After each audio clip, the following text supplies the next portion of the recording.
1막 왜 지금인가? 시니어 재무의 긴급 신호. 안녕하십니까? 오늘부터 시작되는 머니시대 연속 시리즈 제1막. 제목은 왜 지금인가? 시니어 재무의 긴급 신호입니다. 40대, 50대, 그리고 60대에 접어드는 여러분께 드리는 메시지입니다. 지금은 더 이상 준비할 시간이 많다는 시대가 아닙니다. 지금 긴급하게 신호를 받아야 할 순간입니다. 지금 대한민국의 시니어 세대는 이전 어느 때보다 재무적 불확실성 앞에 서 있습니다. 단지 나이가 들어서라서가 아닙니다. 경제의 구조가 바뀌고 제도가 바뀌고 기술이 바뀌는 속도가 빨라지면서 이제는 준비가 늦으면 회복이 터지다는 현실이 나타나고 있습니다. 예컨대 한국은 최근 공식 통계에서 인구의 65세 이상이 전체 인구의 약 20%에 이르는 초고령 사회에 진입했습니다. 이 말은 단순히 나이가 많아졌다는 뜻이 아니라 생애 후반기에 접어드는 시점에서 과거와 같은 퇴직 뒤 안정형 공식이 더 이상 통하지 않을 수 있다는 신호입니다. 또한 국내 경제 전망은 매우 낮아졌습니다. 최근 경제협력개발기구 OECD는 한국의 2025년 경제 성장률을 약 1.0%로 전망했으며 이는 수출 의존 구조와 투자 위축이 지속되고 있다는 의미입니다. 언뜻 성장률이 1%라는 숫자에 그칠 수 있지만 중요한 건 이 숫자가 시간이 지날수록 나를 둘러싼 환경이 더 빠르게 바뀌고 있다는 메시지를 담고 있다는 점입니다. 여기서 중요한 것은 느끼는 속도입니다. 예전이라면 재무적 압박이 와도 조금 기다리면 괜찮아질 거야 라는 기대가 있었습니다. 하지만 지금은 기대보다 먼저 피로감이 올라옵니다. 내 통장이 왜 이렇게 얇아졌지? 퇴직 후 여유가 이렇게 빠르게 사라지는 게 맞나? 이런 질문이 더 이상 일부의 이야기가 아닙니다. 최근 통계는 성장 둔화 고령화 채도 부담이라는 구조적 흐름을 담고 있습니다. 즉, 체감이 먼저 움직이고 있고 구조가 그 뒤를 따르고 있습니다. 앵커로서 한 말씀 드리겠습니다. 지금은 준비가 늦으면 회복이 늦다는 시대입니다. 분명한 것은 시니어 재무의 길목에 있는 변화의 속도가 빨라졌다는 것입니다. 그 속도에서 살아남기 위해선 나만의 체계가 있어야 합니다. 그 체계란 단순히 돈을 모으는 것이 아니라 내가 쓰는 돈의 흐름을 알고 나와 제도 간의 격차를 줄이며 그리고 나 스스로가 재무 선택의 주체가 되는 것입니다. 이번 시리즈에서는 이 단계를 차근차근 밟아 나갈 것입니다. 첫 막인 오늘은 왜 지금인가를 살펴봤고 다음 막에서는 숫자로 보는 현실로 들어가겠습니다. 여러분, 지금의 변화는 여러분이 하루하루 느끼는 것이 아니라 여러분의 다음 10년을 좌우할 신호가 될 수 있습니다. 이 막, 숫자로 보는 현실 시니어 재무 데이터 3가지. 먼저 보셔야 할 수치는 한국은행이 발표한 복합소비자 심리 지수 CCSI입니다. 지난 2025년 5월 이 지수는 101.8을 기록하며 중립선 100을 넘어섰습니다. 즉, 숫자만 보면 소비자의 심리가 반등하는 듯 보입니다. 하지만 여기에서 주의할 부분이 있습니다. 숫자가 올라갔다는 건 단순히 긍정적 신호만은 아닙니다. 시니어분들의 경우 지금이라도 바뀌겠지가 아니라 이 변화가 나에게도 영향 주는가가 더 중요합니다. 심리가 반등했다는 건 꼭 변화에 대한 기대가 커졌다는 뜻이지만 동시에 그 기대가 충족되지 않으면 실망이 더 크게 돌아올 수 있다는 경고이기도 합니다. 다음으로 주목할 수치는 제조업 구매 관리자 지수 PMI입니다. 최근 발표된 자료에 따르면 한국의 제조업 PMI는 2025년 9월에 50.7을 기록하며 8개월 만에 확장 구간으로 돌아섰습니다. 이 수치는 산업활동이 멈췄다 해서 다시 움직이기 시작했다는 신호로 읽힐 수 있습니다. 그러나 다시 한번 강조합니다. 이 숫자 하나만으로 바로 안정 국면에 접어들었다고 보기엔 이릅니다. 제조업이 살아나기 시작했다는 건 좋은 조짐이지만 그 뒤에는 언제까지 얼마나 빠르게 움직일 것인가가 숙제로 남아 있습니다. 시니어 재무 관점에서는 내 직업소득 지출이 이익 구조 변화에 연결될 수 있는가? 라는 질문이 중요합니다. 세 번째 수치는 물가와 체감 경제입니다. 공식 물가 상승률은 안정권에 접어들고 있다는 평가가 있는데 그러나 사람들이 체감하는 삶의 여유는 오히려 줄어들었다는 분석도 있습니다. 예컨대 동일한 돈으로 얻는 가치가 줄어드는 슈링크플레이션 현상이 나타나고 있다는 보고가 있습니다. 물가가 2%대라 하더라도 시니어분들에게 이는 여유가 2%만 줄어든 것이 아니라 여유가 더 많이 줄었다는 느낌으로 다가올 수 있습니다. 지금까지 본 숫자들은 각각 독립적이지 않습니다. 소비 심리가 반등했다는 건 기대가 살아났다는 뜻이지만 산업 활력이 살아나기 시작했다는 건 구조가 움직이고 있다는 뜻이지만 물가나 체감 경제가 불안하다는 건 여전히 개인의 삶이 아슬아슬한 균형 위에 있다는 뜻입니다. 이렇게 보면 지금의 현실은 보름달처럼 완전히 둥글진 않지만 다시 떠오르기 시작한 달입니다. 시니어 재무관점에서 본다면 숫자가 좋아지기 시작했다는 사실만큼 그 숫자가 내 지갑이나 일상에 얼마나 빨리 직접 연결되는가가 더 중요합니다. 숫자가 말하는 현실을 살펴봤습니다. 하지만 숫자는 해석되어야만 의미를 가집니다. 다음 막에서는 이 숫자가 왜 이렇게 나왔는지, 즉 구조적 원인과 신뢰의 문제를 파헤칠 것입니다. 지금까지 숫자로 보는 현실이었습니다. 3막 구조의 문제, 제도, 시장, 기술의 거품과 균열. 우리가 마주한 재무적 위기의 본질을 들여다보겠습니다. 숫자 하나로 끝나지 않습니다. 제도, 시장, 기술, 그 구조 전체가 흔들리고 있다는 사실이 오늘의 핵심입니다. 한국에서 최근 발표된 조사에 따르면 2023년 기준 국민의 약 37%만이 국가 정부에 대해 높거나 중간 수준의 신뢰를 표시했습니다. 이는 OECD 평균 39%보다 낮은 수치입니다. 더욱 주목할 것은 2021년 대비 이 수치가 약 12%포인트 하락했다는 점입니다. 즉, 제도가 나를 위해 작동하고 있다거나 나의 목소리를 반영하고 있다고 느끼는 국민이 점점 줄고 있다는 뜻입니다. 시니어 세대로 막 접어드는 여러분 입장에서는 이 제도가 내 은퇴 생활을 보장해 줄 것인가?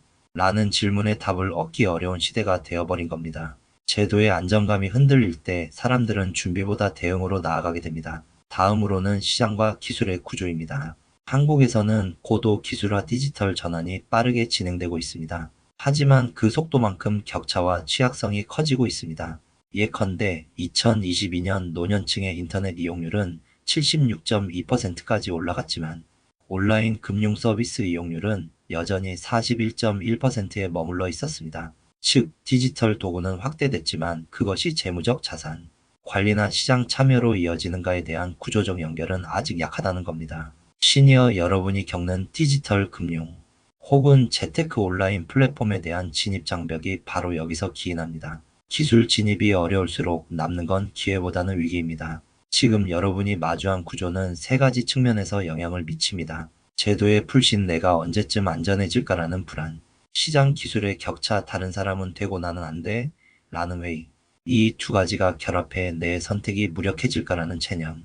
예컨대 정부의 지원 제도가 있어도 그것을 받아들이는 조건이 복잡하거나 디지털화되어 접근이 어렵다면 시니어 입장에선 내 몫이 아니라 남의 몫처럼 느껴질 수 있습니다. 그렇게 느껴지는 순간 시장 참여 의지는 줄어들고 재무 안정은 더 멀어집니다. 이제 구조의 문제를 안 이후 당신이 해야 할 일은 두 가지입니다. 첫째, 제도와 시장을 바라보는 태도를 바꾸는 겁니다. 제도를 기다리기보다 내가 먼저 구조와 마주하고 나만의 루틴을 세우는 것. 둘째, 기술 시장 참여의 연결고리를 만들어야 합니다. 간단히 말하면 디지털 금융연금 투자 플랫폼 중 내가 사용할 수 있는 것 하나를 골라 하루 15분 써보는 겁니다. 이 작은 행동이 구조가 나를 제약한다는 인식을 구조 위에 내가 서 있다는 가능성으로 바꿀 수 있습니다. 오늘은 제도, 시장, 기술, 그 구조 전체가 재무 위기의 토대가 되고 있다는 사실을 보았습니다. 하지만 구조를 아는 것만으로는 충분하지 않습니다. 다음 막에서는 실전에 바로 적용 가능한 루틴을 소개하겠습니다. 오늘 뭘 바꿀까가 아니라 내일은 이걸 한다로 바뀌게 될 겁니다. 지금까지 구조의 문제, 제도, 시장, 기술의 거품과 균열이었습니다. 3화 행동의 기회, 지금 당장 취할 수 있는 재무 루틴. 지금의 재무 위기를 넘어서기 위해 우리가 오늘 바로 실행할 수 있는 실전 루틴을 제시하겠습니다. 지금은 준비만 해서는 충분치 않은 시대입니다. 변화가 빠르고 구조가 복잡해졌기 때문에 생각이 행동으로 바뀌지 않으면 상황이 먼저 바뀝니다. 예컨대 한국 시니어층의 부채 구조가 급격히 악화되고 있다는 최근 보도가 있습니다. 60대 이상 인구의 개인 채무구제 신청 건수가 2020년 대비 2024년에 82.6% 증가했습니다. 이처럼 위기의 신호가 이미 숫자로 드러났다면 지금 당장 무엇을 바꿀 수 있는지가 관건입니다. 첫 번째 루틴은 간단합니다. 하루 시작 시 15분간 나의 재정 흐름을 확인하는 시간을 갖는 겁니다. 전날 썼던 현금카드 자동이체 내역을 빠르게 확인합니다. 이번 달 고정 지출, 공과금보험, 통신비와 변동 지출, 식비, 교통비 등의 비율을 체크합니다. 남은 지출 여유가 오늘 하루에 얼마인지 마음속으로 선 계산합니다. 이 루틴이 중요한 이유는 구조가 흔들릴수록 지출의 무의식이 결국 큰 변수가 된다는 점입니다. 당신이 매일 15분만 투자하면 구조 변화 앞에서도 나의 흐름을 놓치지 않을 수 있습니다. 두 번째 루틴은 디지털 금융을 작은 행동으로 익히는 것입니다. 대한민국의 60대 이상 인구 중에서도 인터넷 사용률이 76.2%에 이르렀다는 보고가 있습니다. 하지만 디지털 금융 서비스 이용률은 그보다 낮고 특히 노년층은 진입 장벽이 존재합니다. 루틴 내용의 내용을 말씀드리면 오늘은 모바일 뱅킹 송금 자동이체 앱을 켜보는 것만이라도 하십시오. 계좌에서 자동이체 목록을 확인하고 이거 나한테 맞는가? 체크합니다. 스마트폰에 금융 관련 앱이 없으면 다운로드만 해도 그 하루는 의미 있는 진전입니다. 이 루틴은 단순히 도구 익히기가 아니라 나도 이 구조 안에서 움직일 수 있다는 실감을 선물합니다.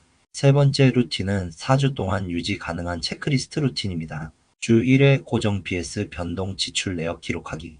주 2회 예비비 통장 혹은 저축계좌의 만약을 대비한 이체 설정하기. 매월 말 신뢰하는 전문가 재무상담가와 15분 연락하기. 이 루틴이 중요한 건 설령 구조가 흔들려도 지속 가능한 흐름을 만드는 힘이 있겠다는 점입니다. 루틴이 습관이 되면 위기의 순간에도 내가 이걸 해놨지라는 안심과 선택의 여지가 생깁니다. 오늘 제시한 루틴들은 크진 않지만 즉시 실행 가능하고 시니어분들이 충분히 따라할 수 있는 것들입니다. 구조가 흔들리면 기초가 무너지고 기초가 무너지면 대응이 늦어집니다. 이제 남은 것은 행동입니다. 다음 막에서는 미래 설계 존엄과 선택의 재발견이라는 주제로 당신이 선택할 수 있는 길과 그 선택이 가져다 줄 결과를 알아보겠습니다. 지금까지 행동의 기회 지금 당장 취할 수 있는 재무 루틴이었습니다. 5막 미래 설계 존엄과 선택의 재발견. 구조가 바뀌는 순간 우리에게 주어진 건 위기가 아니라 선택입니다. 이제 그 선택이 어떤 의미인지 함께 보겠습니다. 존엄이라는 말이 멀게 느껴졌던 시절이 있었습니다. 하지만 지금은 재무 설계가 단지 돈을 버는 것이 아니라 내 삶을 지키는 것이 되었습니다. 40, 50, 60대 시니어 세대에게 이날은 더욱 중요합니다. 왜냐하면 제도 시장 기술이 빠르게 바뀌는 가운데 내가 선택할 수 있다는 인식이 없으면 그 변화 앞에서 피해자가 되기 쉽기 때문입니다. 당신의 선택이 통장만이 아니라 여유 불안 시간을 바꿉니다. 이 순간 우리는 단순히 노후 대비를 넘어 존엄을 설계해야 합니다. 미래를 설계한다는 건 복잡한 계획표가 아니라 당신의 하루 속에서 시작되는 작은 선택들입니다. 예컨대 아래 세 가지입니다. 저축만이 답인가? 아니다. 지출 구조도 설계해야 한다. 투자란 복잡한 거다? 아니다. 나에게 맞는 방식이 있다. 지원 제도는 남 얘기다? 아니다. 내 권리이며 내 선택이다. 이런 선택들이 모여 시간이 흐를수록 큰 차이를 만듭니다. 통계적으로도 한국의 고령층 부채 구조가 악화되고 있고 시니어 대출 채무 문제는 가속화되고 있습니다. 이건 단순히 내 통장의 문제를 넘어 내 삶의 설계의 문제입니다. 지금의 구조 변화는 기다리는 사람이 아니라 행동하는 사람에게 유리합니다. 몰아서 준비하는 것보다 지금 시작하는 것이 중요합니다. 지출 흐름 점검 내가 쓸 수 있는 시간과 돈을 이해해. 정보 구조 위에 제도 시장 기술을 나의 선택지로 바꿈. 작은 습관 루틴화 대응 아닌 선택의 기반 만들기. 이 루틴이 쌓이면 위기 속에서도 당신은 안정이 아닌 성장으로 방향을 틀 수 있습니다. 지금 이 순간이 당신의 다음 10년을 바꿀 수 있습니다. 다음 10년은 아무 일 없겠지라는 태도보다 무엇을 할 것인가라는 태도로 시작돼야 합니다. 당신이 선택할 수 있는 건 다음 몇 가지입니다. 나는 오늘부터 뉴스가 아닌 구조를 본다. 나는 집안일보다 내 재무 루틴을 먼저 점검한다. 나는 지원 제도를 남 얘기가 아니라 내 권리로 본다. 이 선택들이 모여 당신의 존엄과 시간을 지켜줍니다. 우리의 재무 설계는 단순히 돈을 버는 것 이상입니다. 당신의 시간, 당신의 선택, 당신의 존엄이 거기에 담겨 있습니다. 이 영상이 도움이 되셨다면 구독과 좋아요 버튼을 눌러주시고 댓글로 내가 오늘부터 바꿀 선택 하나를 남겨주세요. 다음 시리즈에서는 지원제도 완전 정복과 디지털 시니어 투자 루틴을 주제로 찾아뵙겠습니다. 지금까지 제오막 미래 설계 존엄과 선택의 재발견이었습니다. 감사합니다. 지금까지 머니시대였습니다.